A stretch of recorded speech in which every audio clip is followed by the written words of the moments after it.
95% of human history occurred before history was recorded. These early hunter-gatherer peoples lived mostly in small, deeply personal bands of 25 to 50 people. At some points in the year when food was plentiful, those bands would gather together in even larger groups of hundreds of people. Otherwise, these groups moved frequently to follow food sources and maintained very few possessions. As a result, women also bore fewer surviving children because of the constant movement and limited food supply. They also breastfed their children longer, sometimes up to 5 years, to help space out births, as breastfeeding can sometimes prevent pregnancy. But don't try that at home. Across the world, there was tremendous variation in the cultures that developed. Because of the lack of any formal, lasting bureaucratic structure in most places, there was also less hierarchy in hunter-gatherer culture. Men and women were thus a bit freer than their agricultural descendants and got more free time in their day. Men and women honed a variety of skills and worked altruistically for the good of the group.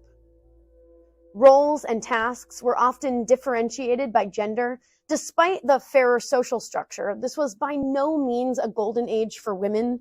Food was often scarce. In Africa and Eurasia, women and children and the elderly likely provided the majority of the sustenance through their gathering. There's evidence that up to 70% of the diet of these early peoples came from plants, while meat accounted for only 30%. There is also zero evidence of the existence of tacos at this time. Can you imagine? So women were basically crushing it, or being taken advantage of. Hard to say. One interesting finding in a 1999 anthropological study of modern foraging groups is that grandmothers can actually help improve evolutionary fitness of a tribe, as well as her own longevity, by assuming responsibility for feeding weaned babies and allowing the young mother to produce more offspring. They call this the grandmother hypothesis. There is no evidence that among these early peoples, much of the modern misogyny facing women existed.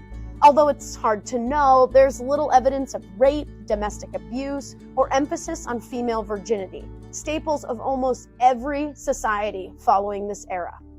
For example, in the 1700s, when Captain James Cook first encountered the Aboriginal people in Australia, he wrote about their tranquility and egalitarian culture. Just decades later, when other Europeans followed him to Australia, they found a highly toxic masculine culture that resulted in brutal domestic abuse of Indigenous women. Had something changed in those 20 years by the introduction of patriarchal Europe? Or had this always existed and been lost to the record? As the Ice Age came to an end between 16,000 and 10,000 years ago, a natural global warming allowed for diverse plants and animals to flourish and provide a more rich human quality of life, as well as providing the basis for several very successful animated movies. Humans began to settle along the river valleys and began a long transition to agriculture. Many have seen this transition as a positive one. But for women, there were some major consequences. Historian Jared Diamond, in his once controversial article, "The Worst Mistake in the History of the Human Race," argued that the invention of agriculture had a horrible impact on human health and led to class differences and the rise of elites, along with sex discrimination. Yep, he said it. Some feminist historians go so far as to claim that in these hunter-gatherer societies, gender relations were reversed. The theory rests its case on our prehistoric ancestors' understanding of cause and effect. The theory goes that women held spiritual status in society as magical creatures that bring about life, because, the theory purports, our ancestors didn't understand the role that men played in creating life. The creation stories that survive and portray female pagan goddesses in all their sexualized glory may be evidence of this. But this theory is pretty dated, and the evidence is not widely accepted. Historians, including female historians, doubt this revision of history. In the following section, we will explore this academic debate, more deeply understand the challenges of prehistory, and also to see how the biases of our more egalitarian time can impact our reading of historical events. By the end of this era, so much remained in question. How reliable are oral traditions recording centuries or even millennia after they were first told as evidence of prehistoric culture?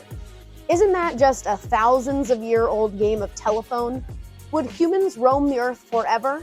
How would agriculture impact gender dynamics in the centuries to come?